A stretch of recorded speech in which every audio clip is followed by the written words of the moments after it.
नमस्कार, साहब संदेश से मैं अनिल कौशिक। न्यूज अपडेट 7 बजे कार्यक्रम बादरा आसपास में आप सभी दोस्तों का स्वागत है। दोस्तों, कार्यक्रम की शुरुआत हमेशा की तरह मुख्य खबर से ही करते हैं और आज भी हम मुख्य खबर से ही शुरुआत करने वाले हैं। दोस्तों, क्षेत्र में राजनीतिक घटनाक्रम एकाएक बढ़ने लगे हैं। 2023 का ये चुनावी वर्ष है और इस चुनावी वर्ष में दिसंबर माह में विधानसभा के राजस्थान के चुनाव होने हैं और उसको लेकर तैयारियां सभी पार्टियां भी अपने अपने स्तर पर करने लगी है। दोस्तों, भाजपा हो, कांग्रेस हो, सभी पार्टियां अपनी अपनी स्थितियों को सुदृढ़ करने में लगी है। और लगभग अगर बात करें कांग्रेस की तो मार्च महीने के बाद से दोस्तों टिकटों के सर्वे का कार्य भी शुरू करने वाली है। कांग्रेस इस बार बदलाव करने वाली है क्योंकि कांग्रेस ये भली भांति जानती है कि राजस्थान में जिस प्रकार से 5 वर्षीय योजनाएं भाजपा बनाम कांग्रेस चल रही है, उस जो मिथक को है वो कैसे तोड़ना है। दोस्तों, हिमाचल प्रदेश में ये मिथक नहीं टूटा। भाजपा की सरकार थी, चुनाव हुए, वहाँ कांग्रेस की सरकार आ गई और यही लगभग कमोबस स्थितियां राजस्थान में भी चलती रहती है। तो देखते हैं यहाँ क्या होता है, ये अलग बात है।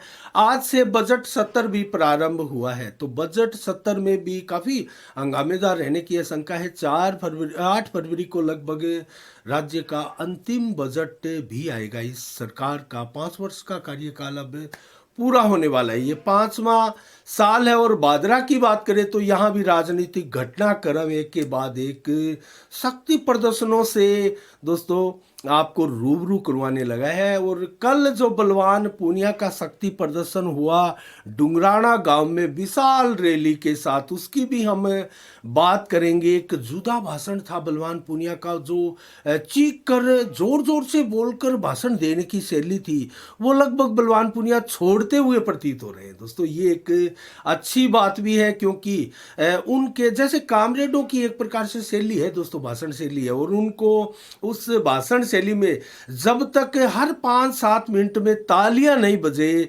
श्रोताओं के बीच से, उनको मजा नहीं आता है। तो ये उनकी अपनी एक शैली है, लेकिन उस शैली से निकलते जा रहे हैं बलवान पूनिया। तो क्या बलवान पूनिया कांग्रेस में फिट होने की पूर्व रिहर्सल कर रहे हैं? और कांग्रेस का भी दोस्तों आज हम हाल बताने वाले हैं बादरा से।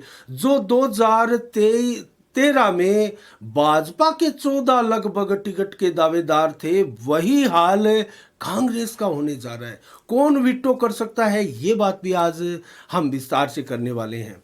तो शुरुआत कांग्रेस की छोड़कर दोस्तों बलवान पूनिया की बात करते हैं। जो कल मीटिंग हुई थी उसके क्या मायने हैं।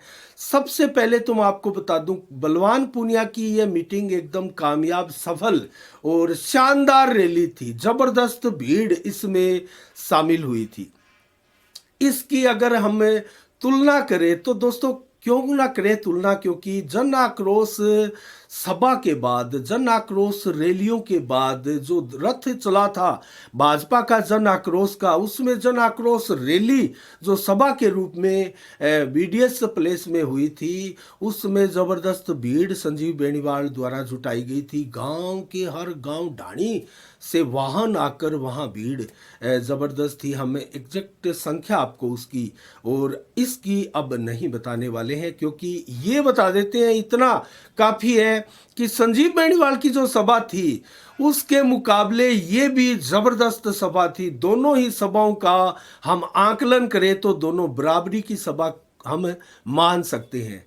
तो एक चीज आपको और माननी पड़ेगी, जैसे संजीव बेनीवाल की सफल सभा हुई, अब बलवान पूनिया की एक सफल शक्ति प्रदर्शन के रूप में सभा हमने डुंगराना गांव में देखी। इससे एक चीज तय होती है कि आने वाला समय जो है वो इन्हीं दो नेताओं का है दोस्तों। और तीसरा अगर कोई नेता होगा, क्योंकि अभी कुछ नेता तो ऐसे उन्होंने पत्ते ही नहीं खोले दोस्तों, ये चुनावी साल है, अभी तक पत्ते नहीं खोले। और बादरा की जनता दोस्तों बाहरी कैंडिडेट को स्वीकार नहीं करती है और लगातार जो संघर्ष करके दिखाता है, जनता के बीच में ज़्यादा समय तक अपना जो वजूद बनाए रखता है और जो कंधे से कंधा मिलाकर साथ चलता है, उसके साथ बड़ी आसानी के साथ होती है। तो जो बरसाती मेंढक होते हैं दोस्तों, चुनाव के समय आपने ये शब्द बहुत ज़्यादा बार सुना होगा, बरसाती मेंढक, वो भी दोस्तों बहुत बड़ी संख्या में आ सकते हैं। बैलेट पेपर जो है वो निश्चित रूप से 12 से कहीं ऊपर जाएगा।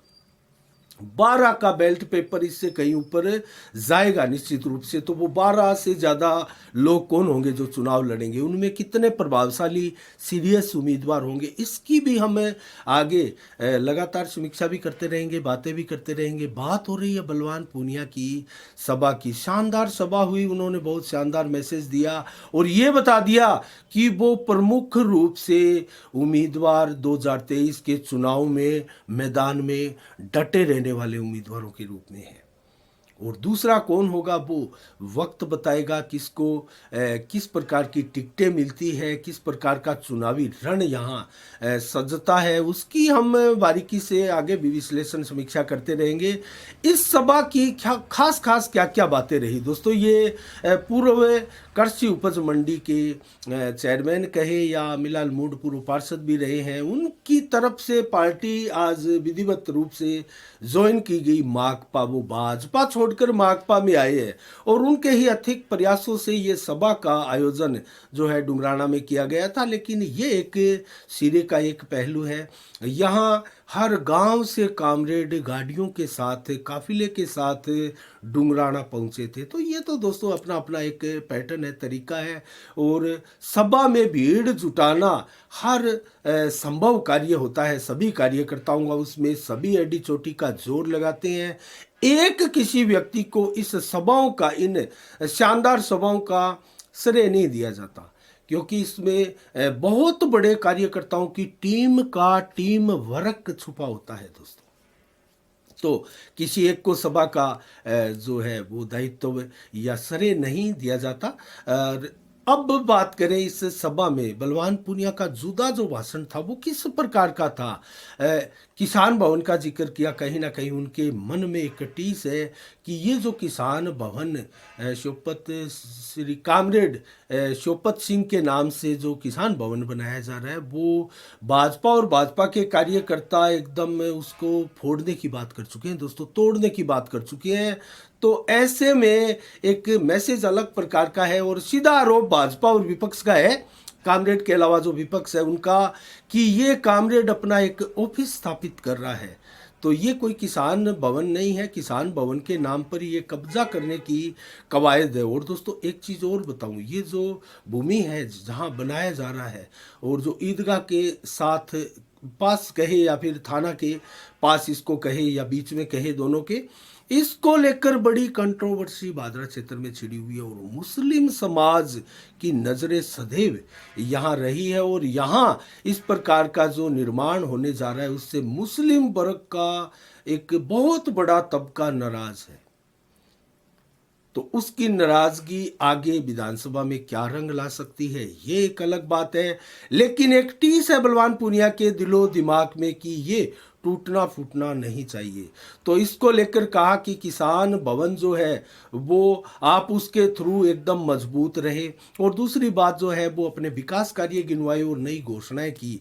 ये एक कामरेड बलवान पूनिया के भाषण में आजकल अमूमन एक चीज़ देखी जा रही है, विकास कार्य गिनवाने चाहिए, सभी गिनवाते हैं, और नई घोषणाएं करनी चाहिए। क्या क्या उम्मीदें आस लोगों को वहाँ इस क्षेत्र में होती है उसकी पूर्ति करना किसी जनप्रतिनिधि का काम है। और एक एक खाले जो टूट चुके हैं उनको दोबारा बनवाने की बात कही। तो कब बनवाएंगे दोस्तों, 4 साल से ऊपर हो चुके हैं। ये एक चुनावी स्टंट जैसा भाषण हमें दिखाई दिया। और राज बदल जाएगा इसकी भी चिंता की कि राजस्थान में राज बदल जाएगा लोग कह रहे हैं। तो ये भी एक टीस बलवान पूनिया के कहीं ना कहीं दिमाग में है कि ये जो पैटर्न चल रहा है 5 साल का वो बदल गया तो मैं क्या करूँगा, मेरा क्या होगा, मेरी किस प्रकार से यहाँ विकास कार्यों की ये जो एक श्रृंखला एक कड़ी चल रही है वो चल पाएगी, या मैं यहाँ जीत पाऊंगा या नहीं जीत पाऊंगा, जनता क्या सोचेगी इसको लेकर 2023 में क्या माहौल क्रिएट होगा और किस प्रकार से भादरा की चुनावी वैतरणी को पार कर पाएंगे। ये सारी बातें बलवान पूनिया के दिमाग में है, हर नेता के दिमाग में होती है और होनी चाहिए, क्योंकि चुनाव सहज नहीं होते। और ऐसे में विशेषकर भादरा विधानसभा जैसी किसी सीट का चुनाव हो जिसकी राजनीति पूरे विधानसभा में ही नहीं पूरे राजस्थान में एक अनोखी, अलग, जटिल और सबसे ज़्यादा फैक्टर्स वाली राजनीति होती है, तो दोस्तों ऐसे में सभी आसपास के कस्बे विधानसभा भी मानते हैं कि भादरा की राजनीति जो है वो बड़ी जटिल, अलग और पेचीदगियों से भरी हुई और बहुत ज़्यादा फैक्टरों वाली है। तो कुल मिला के इसके अलावा 49 स्कूल क्रमोन्नत करवाए, उसकी भी बात बलवान पूनिया ने कही और हाथी पर चढ़कर रैली निकाली गई, स्वागत किया गया बलवान पूनिया का। ये एक अलग अंदाज डुंगराना में देखा गया और मैसेज एक सकारात्मक पूरे तहसील में, पूरे विधानसभा में इसको लेकर छोड़ा गया। गांधी गांव का सिर्फ और सिर्फ 1 मिनट इतना ही जिक्र किया कि गांधी बड़ी गांव के लोगों को आपस में लड़वाने का प्रयास चल रहा है, षड्यंत्र चल रहा है।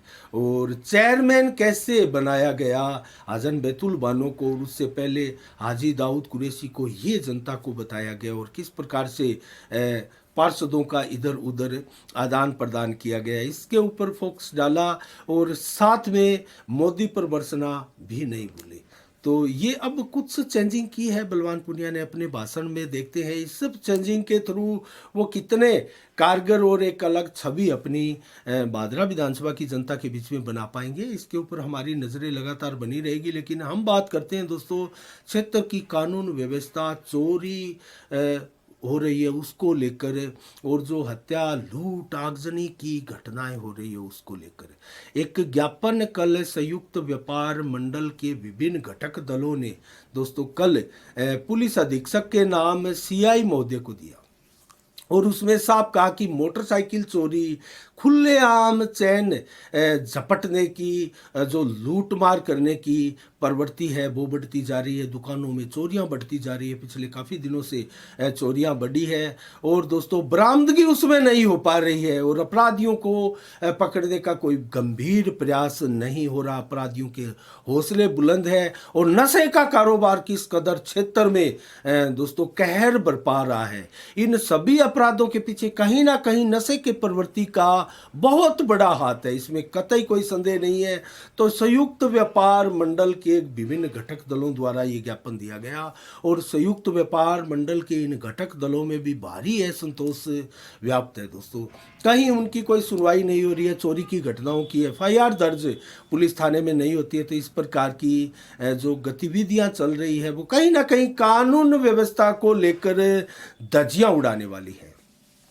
तो ये भी है। और आज से जो बजट सत्र प्रारंभ हो रहा है दोस्तों, उसको लेकर भी सरकार अब बड़ी परेशानी में है। एक तो बजट तैयार करना, पूरी उसकी सारी खाका तैयार करना, संभवतः वो कर लिया गया होगा, लेकिन कैसे विपक्ष का वार झेलेंगे इस दौरान। 82 कर्मचारी संगठनों द्वारा दोस्तों आज जयपुर में महापड़ाव रैली का आयोजन किया जा रहा है, जो कि शहीद स्मारक से सिविल लाइंस फाटक तक रैली निकाली गई और उसमें 82 कर्मचारी संगठनों के घटक दल शामिल है और राज्य सरकार की नीतियों का ये विरोध कर रहे हैं और अपनी 15 सूत्री मांगों को माने जाने की मांग बार बार कर रहे हैं। और अखिल राजस्थान राज्य कर्मचारी संयुक्त महासंघ के ये घटक दल है और ये सरकार की परेशानियां बार बार बढ़ा रहे हैं। लगभग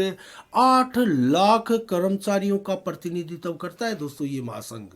और भादरा में भी पिछले 8-10 दिनों पहले ज्ञापन दिया गया था, इस प्रकार की रैली, धरना प्रदर्शन किया गया था और वो सिलसिलेवार था। उसके बाद में वो जिला मुख्यालयों पर भी हुआ और अब जयपुर में ये प्रदर्शन जो है सरकार के अंतिम वर्ष के अंतिम बजट के दौरान सरकार की मुश्किलें बढ़ाता हुआ, चुनौतियां पेश करता हुआ दिखाई दे रहा है। तो यही नहीं है दोस्तों, अनेक चुनौतियां सरकार के सामने है। पेपर लीक आदि अनेकों ऐसी चुनौतियां हैं, जो 91 विधायकों के इस्तीफे थे वो है, सारे प्रहार विपक्ष के आज सरकार अब कुछ दिनों में झेलने वाली है। हमारी भी नज़रें बनी रहेगी क्या रहता है बजट में। और दोस्तों इसके साथ ही अलग अन्य खबरों की ओर रुख करें तो मलसीसर ग्रामीणों की दोस्तों एक प्रकार से मांग थी, और उनके बुलावे पर, उनके आमंत्रण पर जो अनाथ आश्रम भाग्यश्री अनाथ आश्रम है उनकी टीम मलसीसर गांव में कल पहुंची, और मलसीसर के दानदाता ग्रामीणों ने 7 कुंटल बाजरी उनको भेंट की। इस कार्यक्रम में दोस्तों जो टीम थी अनाथ आश्रम की, सत्यवान शर्मा, राकेश जोगी और कालू राम कामत है, जितेंद्र आदि थे। उनके साथ बजरंग शर्मा की महत्वपूर्ण भूमिका रही। वो घर घर उनको लेकर गए और लोग खुलकर दान अनाज देते हुए प्रतीत हुए। 7 क्विंटल बाजरा मलसीसर के ग्रामीणों ने अनाथ आश्रम भाग्यश्री के आश्रम प्यारों को प्रदान किया। तो ये बहुत कार्य है, पुनीत कार्य है दोस्तों। ऐसा अगर सभी गांवों में हो तो ऐसे आश्रम और ऐसी संस्थाएं जो है वो फलीभूत भी होगी क्षेत्र में।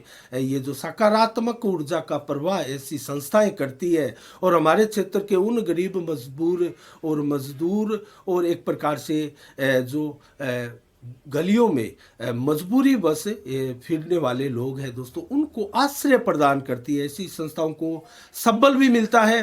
तो ऐसे कदम हर ग्रामीण भी उठा सकते हैं। इसके अलावा दोस्तों हम बात करेंगे राजगढ़ बादरा सड़क मार्ग का। हमने दोस्तों उनका आज एक वीडियोस भी साफ संदेश भारत के फेसबुक चैनल पर, यूट्यूब चैनल पर डाला है दोस्तों। उसकी जो पूरी स्थिति है, जर्जरा अवस्था है सड़क की, वो दिखाई है। 2 पूनिया विधायकों के दोस्तों एक प्रकार से सियासी दावपेच में उलझा है ये सड़क मार्ग, और 134 करोड़ इसके 2 बजट पहले, 2 साल पहले उसका बजट भी पास हुआ था, जो कि कागजों में बोलाराम का जीव बनकर रह गया है दोस्तों। कैसे ये बजट, क्या ये इस अंतिम बजट में इसको लेकर कुछ बातें कही जाएगी? क्या ये दोनों के दोनों हमारे आसपास के विधायक जो है वो इसको लेकर प्रयासरत होंगे?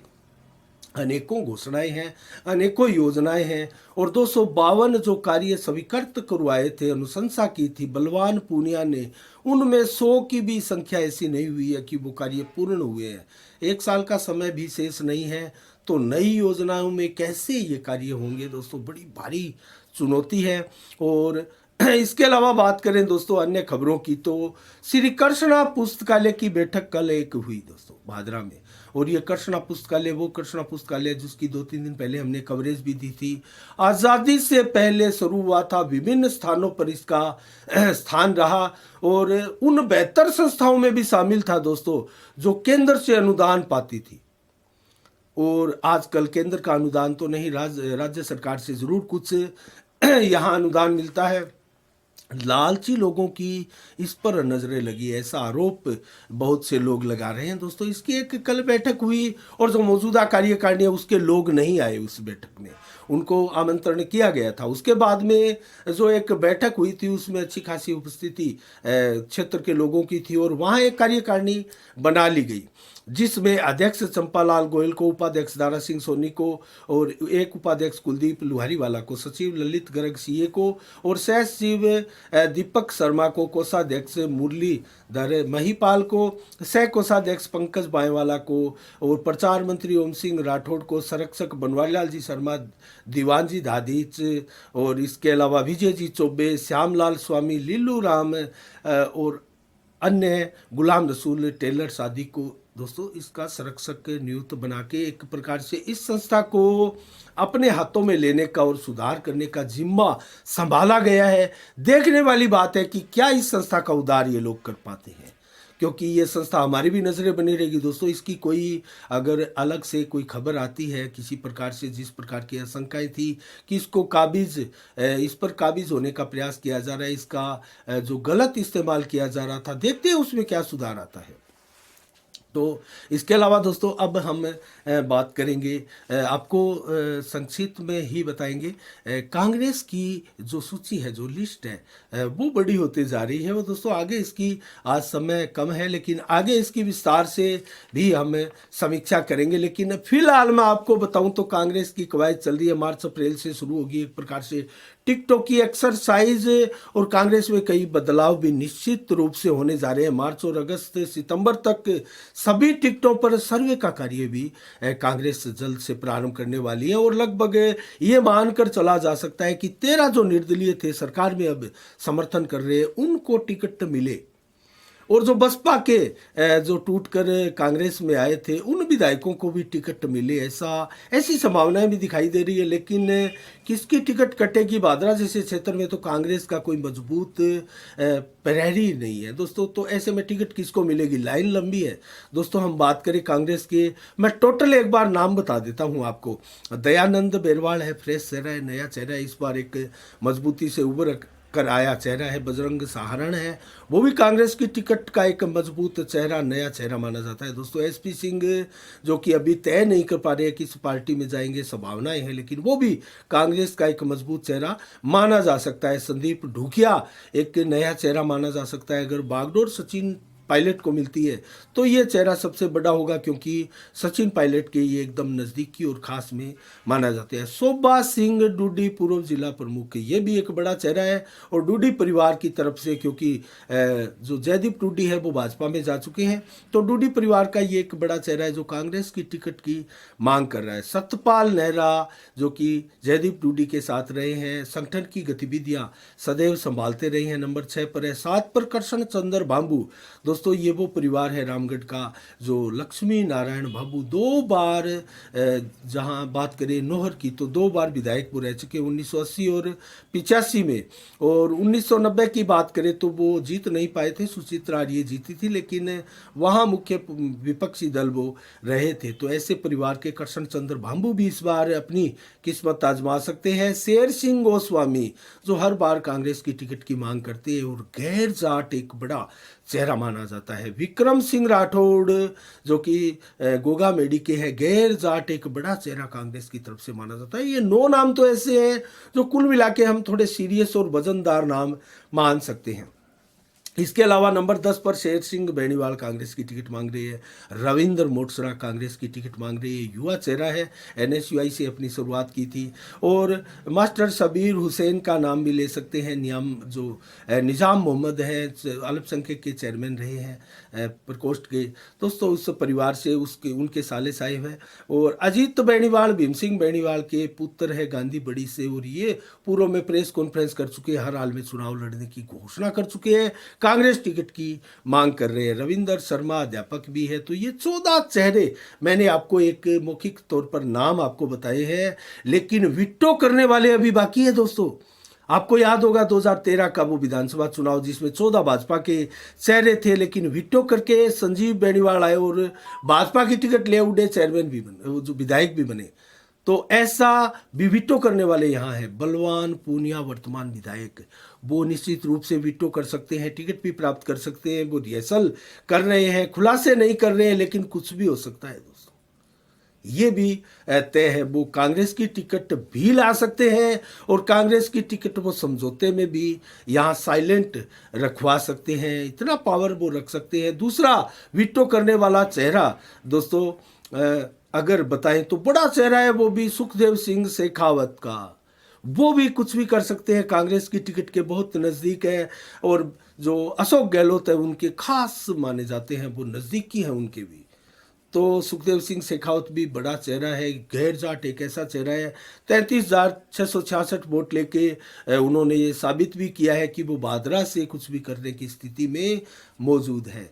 तो ये विटो कर सकते हैं, जैसा विटो संजीव बेनीवाल ने 2013 में किया था। 14 चेहरे थे दोस्तों उस समय भी। आपको मैं नाम बताऊं उन 14 चेहरों का, तो पूर्व विधायक डॉक्टर सुरेश चौधरी, पूर्व कृषि राज्य मंत्री ज्ञान सिंह चौधरी, रामकृष्ण भाकर, राजीव कस्मा, और दोस्तों गोदारा, अशोक सैनी, अमर सिंह पूनिया, जगदीश मेरिया, हवा सिंह सऊ, राजेंद्र टोकसिया आदि, ये 14 चेहरे थे उस समय। लेकिन सबको दरकिनार करते हुए संजीव बेनीवाल को, जो कि कांग्रेस की टिकट से यहाँ नेता थे, चुनाव लड़ते आ रहे थे, उनको टिकट दे दी गई। तो ये कुछ भी हो सकता है, बादरा है ये। और दोस्तों इसके अलावा हम अब बात करें 23 जनवरी को क्या विशेष दिवस है। सुभाष चंद्र बोस की आज 126वीं जयंती धूमधाम से पूरे देश में मनाई जा रही है और पराक्रम दिवस के रूप में भी आज का दिन मनाया जा रहा है। 1897 में उड़ीसा के कटक में सुभाष चंद्र बोस का जन्म हुआ और आज़ाद हिंद फौज बनाई, आपको पता है, और जो नारा दिया था, तुम मुझे खून दो मैं तुम्हें आज़ादी दूंगा, इस प्रकार का। और उसके बाद में क्रांतिकारी दोस्तों भारत के एक ऐसे महान नेता रहे हैं जो कि कांग्रेस के भी अध्यक्ष रहने का उनको शुरुआती जो कांग्रेस थी उसके अध्यक्ष भी रहे हैं। और अब मौसम का मिजाज आपको बताते हैं दोस्तों। और आज अगर बात करें दोस्तों नेताजी सुभाष चंद्र बोस के नाम से जो क्रिकेट प्रतियोगिता हो रही है वो समाचार मैं आपको और बता दूं। किराड़ा छोटा गांव में 30वीं शुद्ध एकल ग्रामीण क्रिकेट प्रतियोगिता का आयोजन किया जा रहा है। नेताजी सुभाष चंद्र बोस युवा क्रिकेट क्लब के द्वारा इसमें 23 जनवरी से ये आज के दिन शुरू हुई है दोस्तों। 21,000 विजेता को पुरस्कार दिया जाएगा, 11,000 विजेता को पुरस्कार दिया जाएगा। शानदार क्रिकेट प्रतियोगिता, ऐसी अनेकों क्रिकेट प्रतियोगिताएं बादरा में वर्तमान में आयोजित भी हो रही है और होती रहती है। और दोस्तों खेल मैदान में भी 26 जनवरी की तैयारियां जोर शोर से बादरा की जा रही है और राजीव गांधी शहरी ओलंपिक का आगाज भी जल्द होने जा रहा है। और 2 फरवरी को बादरा में अखिल भारतीय फुटबॉल प्रतियोगिता का आयोजन भी, उसकी तैयारियां भी धूमधाम से और जोर शोर से जारी है। तो क्रिकेट का, फुटबॉल का, खेलों का मौसम है आने वाला समय जो है। और यही समय दोस्तों प्रचंड सर्दी का कुछ कहर कम हुआ है और ऐसे में ऐसे खेल होने बड़े स्वाभाविक से प्रतीत होते हैं। और मौसम का मिजाज आपको बताएं तो दोस्तों एक बार फिर पश्चिमी विक्षोभ सक्रिय होने लगा है। किसानों के लिए ये खुशी की बात है। और कल से बरसात का दौर एक बार फिर से रुक रुक कर कहीं हल्की कहीं बरसात, भारी हैवी बरसात का सिस्टम कल से प्रारंभ होने वाला है। तो इसके अलावा दोस्तों आज 11 से 17 डिग्री टेम्परेचर दिन भर रहा। 14 से 22 किलोमीटर की रफ्तार से हवाएं चली। 72% बादल दिन भर छाए रहे और देर शाम को भी 16 से 20% टेम्परेचर बना रहेगा। और 11 से 14 किलोमीटर की रफ्तार से हवाएं चलती रहेगी। 70 से 80% बादल छाए रहेंगे। कल 24 जनवरी को कैसा रहेगा मौसम का मिजाज, पश्चिम विक्षोभ क्या गुल खिला सकता है, इसकी बात करेंगे। 11 से 17 डिग्री टेम्परेचर दिन में, 19 से 21 दोपहर को, 15 से 18 देर शाम को रहेगा और 11 से 18 किलोमीटर की रफ्तार से हवाएं चलेगी। और लगभग दोस्तों दिन में 0.1 mm बरसात से लेकर 1.8 mm तक बरसात बादरा में आसपास क्षेत्रों में हो सकती है। ये किसानों के लिए बड़ी खुशी की बात है दोस्तों। और लगभग 2-3 दिन तक इस प्रकार का मौसम बना रहेगा। पश्चिम विक्षोभ एक बार फिर से शानदार तरीके से सक्रिय हुआ है। रात को भी 12 से 14 डिग्री टेम्परेचर बना रहेगा और लगभग 14 से 18 किलोमीटर की रफ्तार से हवाएं चलेगी। और रात्रि को जरूर कल जो है 50-60% ही बादल छाए रहेंगे। हल्की बूंदाबांदी की संभावनाएं है रात्रि को, लेकिन दिन में बरसात की चेतावनी मौसम विभाग द्वारा दी गई है। तो ये रहे दोस्तों आज के शाम के 7 बजे के बुलेटिन। कल ठीक शाम 7 बजे फिर आपसे रूबरू होंगे नई खबरों के साथ, नई समीक्षाओं के साथ और राजनीति की तमाम घटनाओं के साथ हम आपसे बार बार रूबरू होते रहेंगे और ऐसी समीक्षाएं दोस्तों करते रहेंगे। और आगे आने वाले समय में ज़रूर हम जो विधायकों के, पूर्व विधायकों के कार्यकाल है उस पर भी फोकस डालेंगे। कौन किसने कितना विकास कार्य इस क्षेत्र में करवाया और कौन सी चूक किस विधायक ने अपने किस कार्यकाल में की थी, इसके बारे में भी विस्तार से आपको बताएंगे। तो मुझे दीजिएगा इजाजत दोस्तों, आप अपना बहुत बहुत ख्याल रखिएगा। साफ संदेश से मैं अनिल कौशिक, नमस्कार, जय भारत, जय जय राजस्थान।